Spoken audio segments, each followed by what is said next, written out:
Sumut, rompiendo el silencio por Palestina.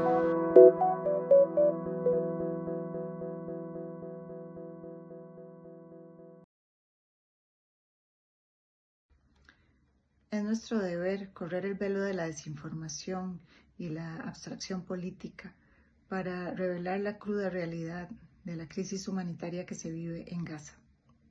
Esta crisis que, a pesar de los esfuerzos por un cese al fuego, sigue cobrando vidas y destruyendo la dignidad humana. Hablamos de ese asedio continuo, que es una violación flagrante de los derechos humanos fundamentales y del derecho internacional humanitario para la población palestina en Gaza. El impacto de este asedio va mucho más allá que las estadísticas diarias de muertes. Ha cercenado el futuro mismo de Gaza. En un reciente estudio publicado por la prestigiosa revista médica The Lancet, se revela una verdad escalofriante. Gaza ha perdido más de 3 millones de años de vida humana desde que inició esta escalada en octubre del 2023. Cada muerte equivale a 51 años de vida productiva y potencial perdidos. Más de 1 millón de estos años corresponden a niñas y niños menores de 15 años. Esta pérdida desproporcional de vida joven y civil es una tragedia generacional y una evidencia irrefutable del costo en vidas humanas que han tenido las acciones militares genocidas de Israel en Gaza. Reitero el llamado urgente y sencillo que venimos haciendo desde hace 2 años. No podemos permitir que la política opaque la moralidad. El pueblo palestino necesita más que una tregua temporal. Necesita el fin del asedio y la ocupación. Necesita la entrada de ayuda humanitaria sin ninguna restricción. Necesita el respeto al derecho internacional y el respeto a sus derechos fundamentales. La solidaridad con Gaza no es un acto político, es un imperativo humanitario. A pesar de la inmensa pérdida, a pesar del hambre, a pesar del frío, el pueblo palestino se aferra al Sumut, esa inquebrantable perseverancia del pueblo palestino que se niega a ser borrado de la historia. La historia juzgará a los responsables de este genocidio y también a quienes, habiendo podido detenerlo, no actuaron en consecuencia. Costa Rica tiene el peso moral para ser faro en este momento de oscuridad. Que el clamor por la justicia en Gaza resuene hasta que cada palestino y cada palestina puedan vivir en paz, en libertad y con dignidad.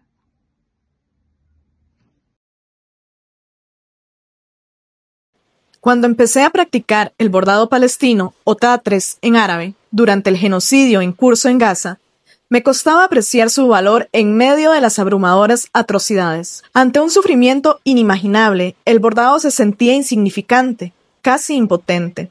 ¿Qué diferencia podía suponer preservar las puntadas y los patrones cuando se destruían vidas? Pero cuanto más reflexionaba al respecto, más me daba cuenta de que el patrimonio palestino siempre ha sido un acto de resistencia. Si nuestros antepasados, testigos de la Nakba, lo conservaron, entonces hay algo profundamente significativo en su preservación.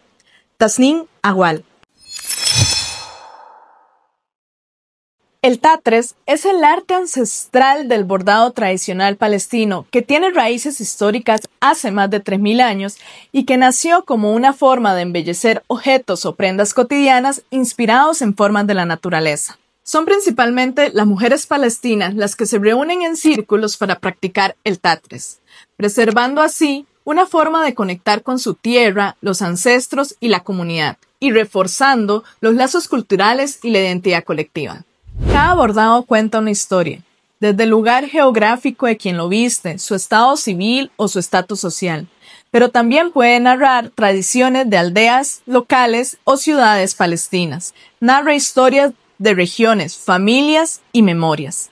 Por eso, en el 2021, El bordado palestino fue declarado Patrimonio Cultural Inmaterial por la UNESCO. Durante los periodos de ocupación y exilio, el Tatres se ha convertido en una herramienta fundamental para mantener la identidad nacional y resistir al borrado cultural de Palestina. La autora palestina Tasnim Alwa, en su texto Hilos robados, la apropiación del bordado palestino por parte de diseñadores israelíes, nos cuenta con ejemplos las maneras en las que Israel ha intentado apropiarse y borrar la cultura palestina, incluyendo sus bordados. Uno de estos casos es el de la famosa casa de moda israelí Maskit, fundada por Ruth Dayan, la primera esposa del ministro de Defensa israelí responsable de campañas militares como la Nakba. Aunque la marca se presentó como un proyecto que buscaba preservar la artesanía local y dar trabajo a los migrantes, es decir, colonos judíos, lo cierto es que siempre se benefició del trabajo de diseñadores y bordadores palestinos, sirios, libaneses, a quien rara vez se les reconoció. Maskit integró las técnicas de bordado palestino en sus colecciones, pero el crédito siempre recaía en diseñadores israelíes. Los motivos palestinos fueron exhibidos internacionalmente como artesanía israelí. Otro caso emblemático de apropiación cultural es el de la casa de moda Rigma, fundada en los años 60 en Tel Aviv por Rosie Ben Yosef, reconocida en la historia de la moda israelí como la creadora de la moda inspirada en la kufiyya. La kufiyya, una prenda profundamente arraigada a la resistencia y la identidad palestina. Pero a ver, esto no solo pasa en la moda o los tejidos. También comidas tradicionalmente árabes como el hummus o el falafel han sido presentados por Israel como comida israelí. Presentar comidas o tejidos palestinos como israelíes niega la contribución cultural de Palestina y borra su existencia histórica. Como señala Tasnim Alwa, se trata de un proyecto colonial más amplio, la supresión sistemática de la identidad palestina. La moda o la gastronomía en manos israelíes se convierten en herramientas de ocupación. Por eso, el Tatres palestino es un elemento que va más allá del diseño. Es un arte que sirve de testimonio, resistencia y orgullo. Cada puntada lleva la historia de un pueblo que se niega a ser borrado. Y al contrario, con hilo y agujas, generación tras generación, lucha por preservar su identidad y la conexión con su territorio.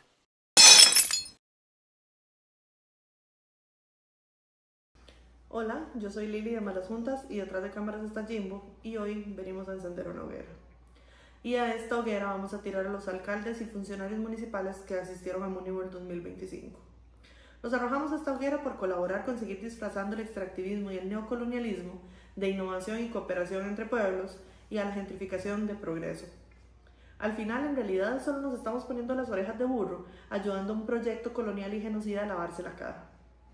Si bien es cierto que algunos alcaldes desistieron de participar gracias a fuertes presiones de las comunidades de sus cantones y de organizaciones civiles solidarias con la causa palestina y contra la gentrificación, otros tantos decidieron aprovechar el viaje gratis a Israel. Para justificarse dieron razones absurdas y vagas como que su participación no era una aval a lo que Israel estaba haciendo en Palestina, que no tiene tintes políticos, como esto no es político, nosotras tampoco entendemos, que los gastos eran cubiertos por la embajada de Israel, que más miedo les tengo, o que era para intercambio de conocimientos. ¿Conocimientos sobre qué? Pues ni más ni menos que seguridad ciudadana, tratamiento de aguas, sostenibilidad, innovación urbana y movilidad, y esto incluye cosas como disposición de residuos, plantas de tratamiento y congestión vehicular. Sin embargo, si revisamos el itinerario del Moneyworld 2025, no hay una sola mención de estos temas tan bonitos. El tema del Moneyworld fue la mal llamada guerra. Incluso las secciones de algunos exponentes tenían el nombre de operaciones militares como My Northern Arrow. Y lo peor de todo, en el día 3 tuvieron un tour todo incluido a Gaza, donde no dudamos que los israelíes aprovecharon la oportunidad para victimizarse y justificar la ocupación de Palestina. Les invitamos a que visiten la página del Moneyworld 2025 para que vean los volados que fueron a agarrar a estos inocentes funcionarios que solo fueron a hacer un poco de networking a este exclusivo evento al que solo por invitación directa se puede asistir. Ahora, digamos que les creyéramos que fueron a hablar de estos temas. Incluso si les creyéramos que efectivamente estos temas fueron discutidos en dicho congreso, ¿De qué vale cualquier información que puedan obtener si proviene de un Estado genocida, asesino, cuyo mayor logro es aparentemente la recuperación de su sociedad de condiciones causadas por su propia ocupación militar a otro pueblo? ¿Qué nos tiene que contar sobre sostenibilidad y agrotecnología un Estado que está matando de hambre a todo un pueblo y que ha tirado sobre Gaza 100.000 toneladas de explosivos, que es el equivalente a 6 veces la fuerza de la bomba atómica que Estados Unidos tiró sobre Hiroshima en 1945? ¿Qué nos van a enseñar sobre innovación urbana cuando son culpables de miles de toneladas de escombros que incluso si se trabajara día y noche tomará décadas para remover y limpiar? Y sobre tratamiento de aguas, ni qué decir, cuando Mekorot es el Al Capone de las empresas privatizadoras del agua y las fuerzas de ocupación israelíes se han especializado en destruir o bloquear las fuentes de agua de los y las palestinos. Toda cosa que nos quieran enseñar estos seres, sobre todo en materia de seguridad y represión, sepan que primero se probó en el pueblo palestino, utilizándolos como ratas de laboratorio. Y nosotros, aquí, usando nuestra etiqueta de país verde y pacífico para que con unas cuantas gotitas de greenwashing se normalice el comportamiento psicopático de un Estado paria y genocida, cuyo gobierno tiene funcionarios acusados ante la Corte Internacional de Justicia por crímenes de guerra. Los alcaldes que se prestan para estas actividades abren sin reparos las puertas del extractivismo del capital extranjero sionista. El verdadero rostro del imperialismo, parafraseando al Observatorio de Bienes Comunes de la Universidad de Costa Rica, está en los acuerdos lucrativos que traicionan la dignidad de los pueblos.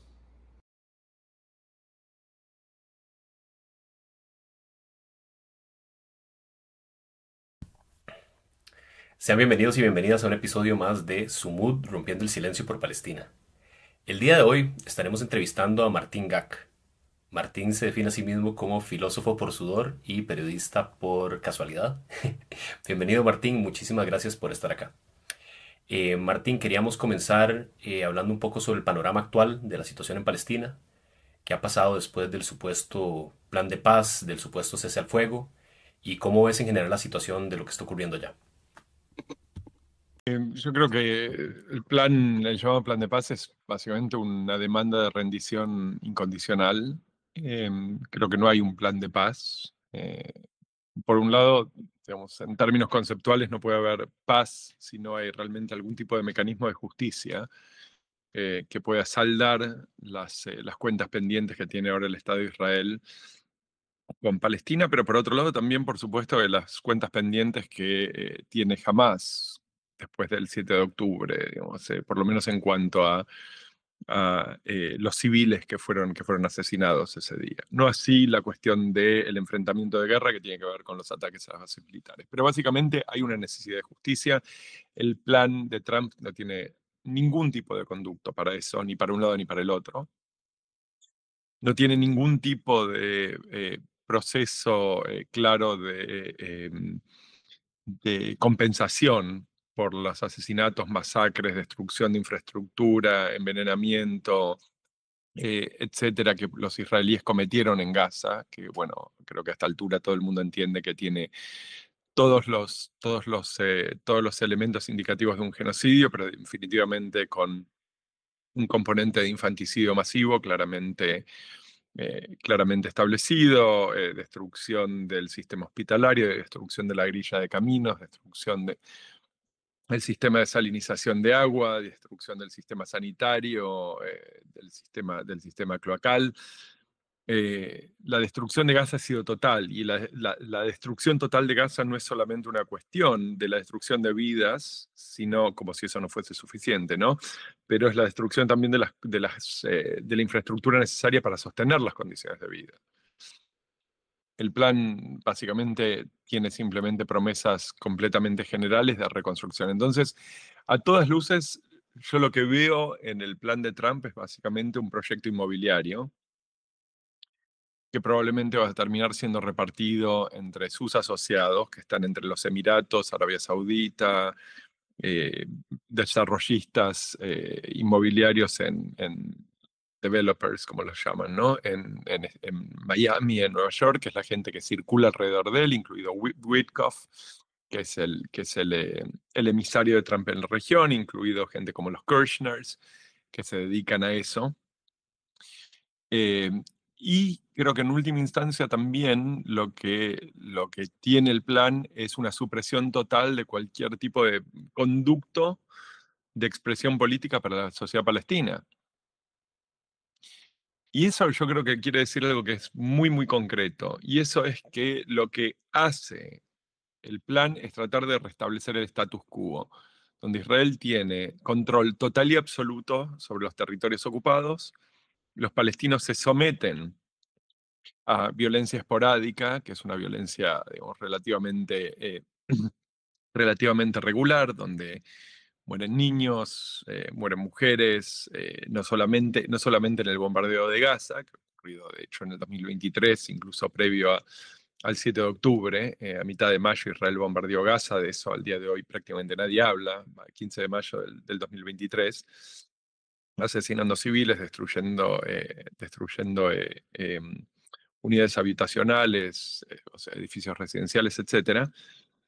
Y por otro lado tenemos esta forma de represión estilo apartheid que es prácticamente constante, en donde, por ejemplo, hace 2 días, una vez más, mataron un nene de 10 años, de 14 años, en Cisjordania. El 17 de octubre, si no me equivoco, ya van a ser 10 días de esto, un poco más de casi 15 días, mataron a un nene de 10 años en Hebrón, de un tiro en la cabeza, un soldado. Los colonos están atacando poblaciones palestinas regularmente con la protección del ejército. Entonces, todo este proceso, todo esto que está pasando constantemente, creo que es básicamente lo que se le está prometiendo a la población palestina de Gaza. Y creo que por ese lado, el saldo pendiente principal del plan de Trump es la cuestión de un mecanismo de defensa nacional palestino. O sea, no puede haber un plan de paz en el que los palestinos se tengan que someter a muerte, tortura, desaparición, etcétera, sin tener ningún tipo, absolutamente ningún tipo de recaudo para defender a su población civil. Lo cual sería, por supuesto, un sistema militar, un ejército o algo por el estilo. Lo que Israel, en cambio, a través del plan de Trump está proponiendo es básicamente que Gaza desarrolle una fuerza policial y que esa fuerza policial opere de la misma forma que Fatah opera en Cisjordania como coordinadores de seguridad para Israel. Entonces, lo que tienen es una fuerza de seguridad que a lo que se tiene que dedicar es a controlar a la población, no a defenderla. Con lo cual creo que, bueno, en resumidas cuentas, esto no tiene absolutamente nada que ver con un plan de paz, creo que esto es un plan de sometimiento absoluto. Ahora, Paolo, hay una cuestión más que creo que es importante, que es el plan de Trump está de alguna manera presentado en el contexto de un alto el fuego. Y creo que el punto de presión para establecer la aceptación del plan fue principalmente decir, o aceptan o seguimos masacrando niños, seguimos masacrando mujeres, seguimos bombardeando campamentos, incinerando gente viva, etc. Eso aprieta a Hamas de alguna manera a tomar la posición de, ok, adoptamos el plan, comenzamos el proceso de devolución de rehenes, etcétera, etcétera. Pero creo que también hay un segundo elemento que a mi parecer no es casual, yo creo que es algo que está coordinado, que es el hecho de que Israel sigue disparando y sigue matando gente. No al nivel y no al ritmo que lo estaba haciendo previo a la firma del plano, previo a la aceptación del plan y previo a la aceptación de este llamado alto el fuego, pero lo sigue haciendo regularmente. Hasta la noche del 29, donde hubo 100 muertos en una noche, 45 de ellos niños.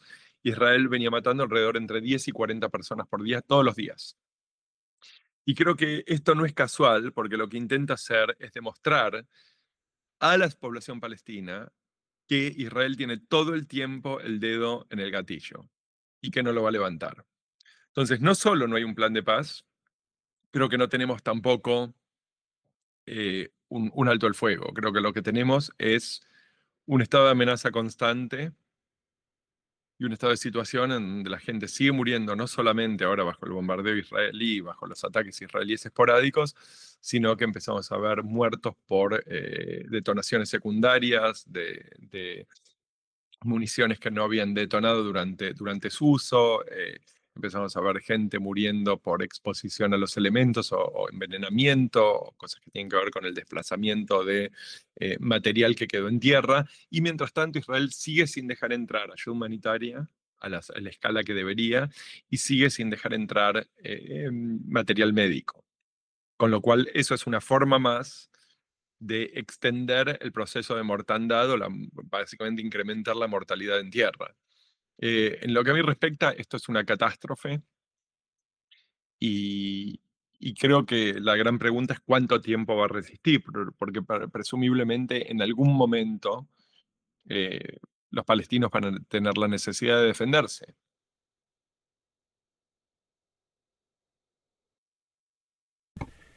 Muchísimas gracias, Martín. Efectivamente, más que un plan de paz, lo que parece es que ha habido un cambio en los ritmos del genocidio. Es decir, se sigue bombardeando, se siguen asesinando a civiles inocentes, sigue habiendo un proceso en el que el hambre sigue siendo utilizado como un arma de guerra. Y es increíble ver cómo, a pesar de la condena unánime de las Cortes Internacionales de Derechos Humanos, a pesar de la condena contra altos funcionarios del Estado israelí, a pesar de que hay millones de personas en las calles todos los días exigiendo el cese al genocidio, el cese de la ocupación, por el otro lado los gobiernos del mundo se niegan a ejecutar las condenas, están permitiendo que reine la impunidad en este genocidio que ha sido cometido a vista y paciencia de la así llamada comunidad internacional. Te queremos preguntar, Martín, ¿qué opinas sobre la situación de los mecanismos de derechos humanos, de los mecanismos de las cortes internacionales y en general de lo que está pasando con la justicia alrededor del genocidio, con el castigo a las personas que están cometiendo esos crímenes de lesa humanidad? El término que uso para explicar esto es, creo que estamos frente a la Nakba de todas las cosas.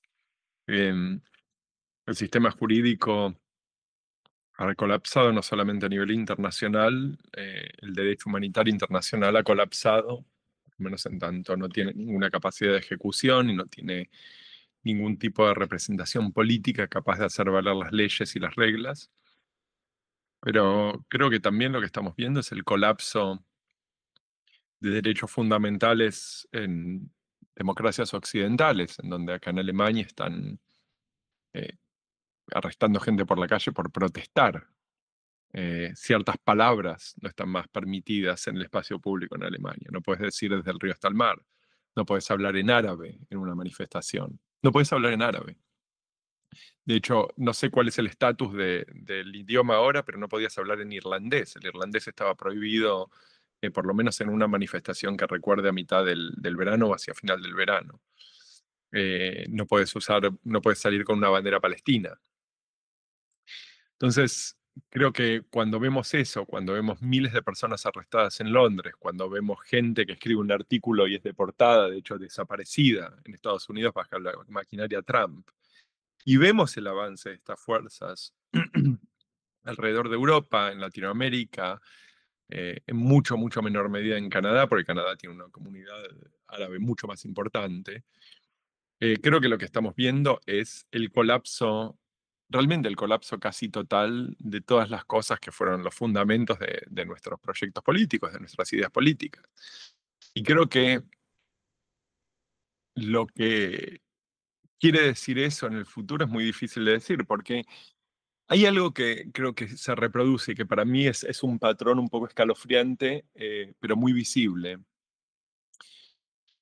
El consenso moral que de alguna manera sostiene el consenso político, y no estoy hablando del consenso político partidario o ideológico, obviamente tenemos diferentes posiciones ideológicas y partidarias, pero hay un consenso fundacional en el sentido de que estamos de acuerdo que una persona un voto, estamos de acuerdo que no hacemos desaparecer gente en mitad de la noche, estamos de acuerdo en que el genocidio es el crimen de crímenes, estamos de acuerdo en que el abuso sexual y la violación son crímenes imperdonables y tienen que ser punidos, estamos de acuerdo en general que la maternidad y la niñez son básicamente intocables, casi sacrosantas y deben ser defendidas a todo costo. O sea, esta es una historia que heredamos de las tradiciones, si querés, judeocristianas, como le gusta decir a la ultraderecha, primero las mujeres y los niños, ¿no?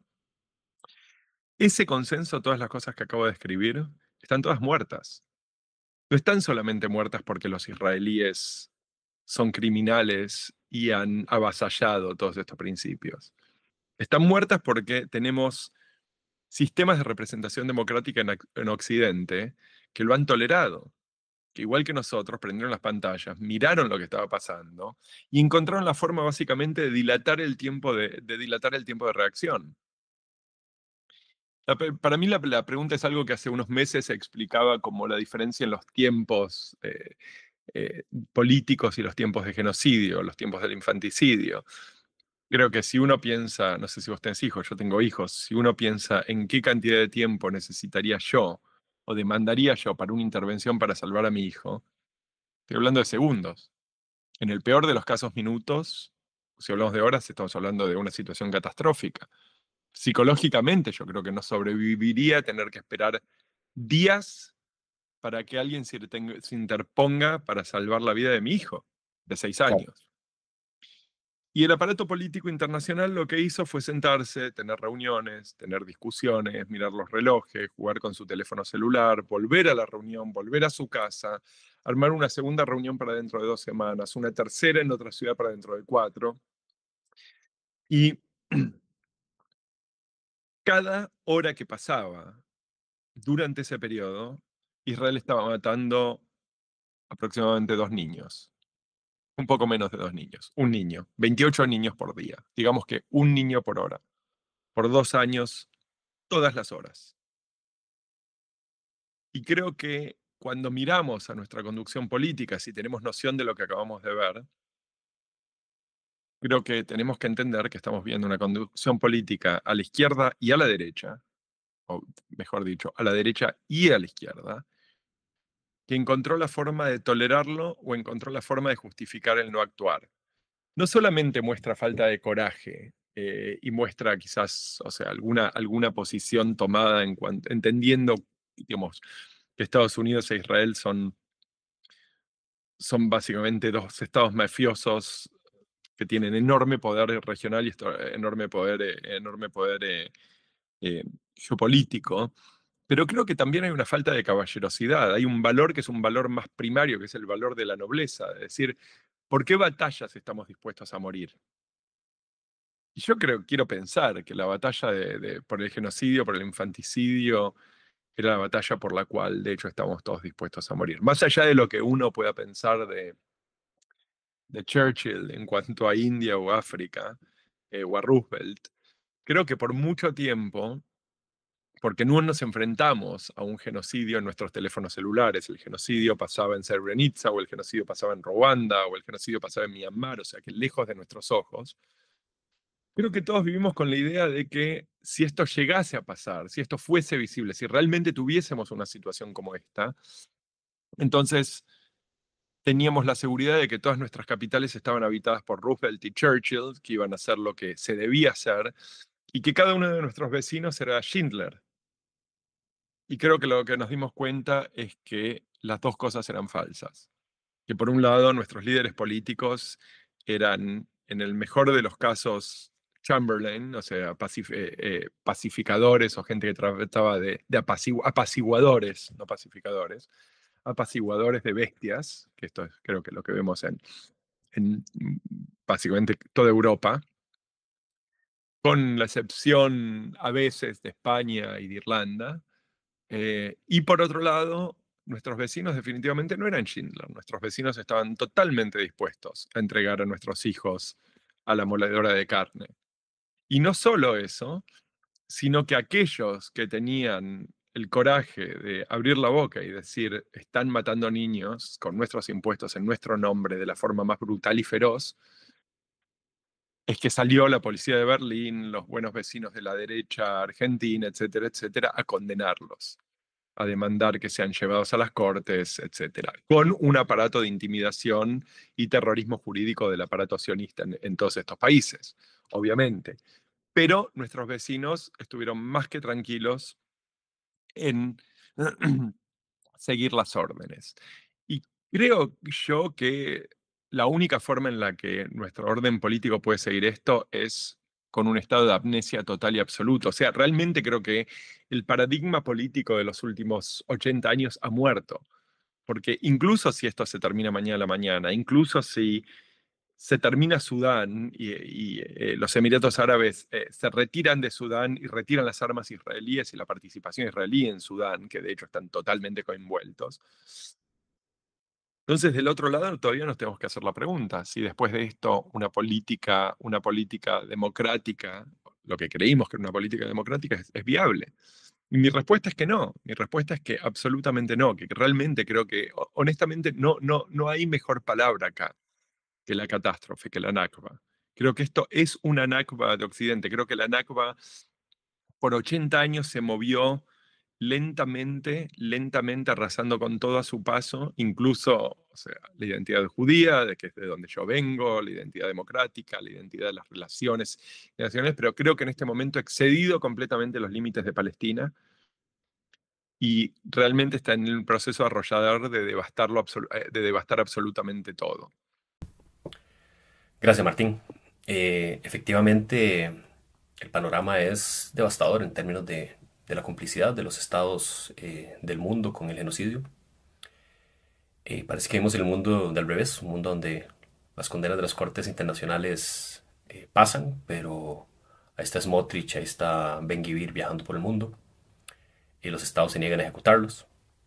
Vivimos en un mundo donde están intentando criminalizar a la reportera especial de la ONU sobre el tema de Palestina, ¿verdad? Y bueno, una cosa que queríamos conversar es que el genocidio no se queda en Palestina, ¿verdad? Es decir, el movimiento pro-palestino tiene esta frase que dice: lo que hacen en Gaza lo harán en tu casa. Y efectivamente en Palestina se juega la humanidad, pero se juega además todo el futuro de los mecanismos que tengamos para defendernos. Este espejismo de los derechos humanos parece que murió en Gaza, murió en Palestina.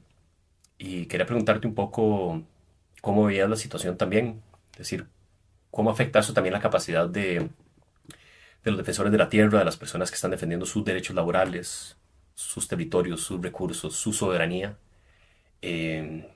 ¿Cómo afecta, digamos, la impunidad y el genocidio y lo que está pasando allí en Palestina esto? Es sumamente importante tener en cuenta que no son solamente cuestiones conceptuales. O sea, hay un despliegue del aparato de seguridad digital israelí en lugares como Maldonado, en Uruguay, en lugares como Argentina, en la ciudad de Córdoba, o sea, Colombia. Ahora los uribistas están abiertamente hablando de comprar material militar, drones israelíes, o sea, Ávila, etcétera. El nuevo presidente de Bolivia, de la ultraderecha, básicamente ultraderecha, ultraderecha boliviana, habla inmediatamente de un acercamiento que probablemente se traduzca en la idea de mover la embajada de Colombia, perdón, la embajada a Israel, a Jerusalén. Tenemos en este momento también, que esto pasó los últimos días, donde después del Premio Nobel de la Paz a María Corina Machado, una aberración total y completa, una de sus declaraciones fue que lo primero que haría es mover la embajada venezolana a Jerusalén. Entonces, creo que nadie se tiene que sentir ileso, nadie se tiene que sentir que esto le es ajeno, porque realmente creo que es un poco este aparato el que está viniendo por nuestros derechos, por nuestras constituciones, por nuestra estructura política, por las garantías republicanas, por los procesos democráticos. Yo creo que, digamos, hay una arquitectura política que tiene mucho que ver con la distribución, diseminación e influencia digital, donde lo que creo que los israelíes están logrando hacer, y no son solo los israelíes, pero digamos, hay claramente detrás una fuerza muy clara que viene de esa industria digital, es convertir no la estructura digital en un arma, sino convertir a través de la estructura digital a nuestros votantes en un arma contra sí mismos o contra nuestras democracias. O sea, son campos demográficos, son campos electorales, los que están siendo básicamente, como se dice en inglés, weaponized, ¿no? Convertidos en armas contra los procesos democráticos. Y creo que esto le debería hacer perder el sueño a todos. Finalmente, Martín, te agradecemos mucho por tu presencia el día de hoy.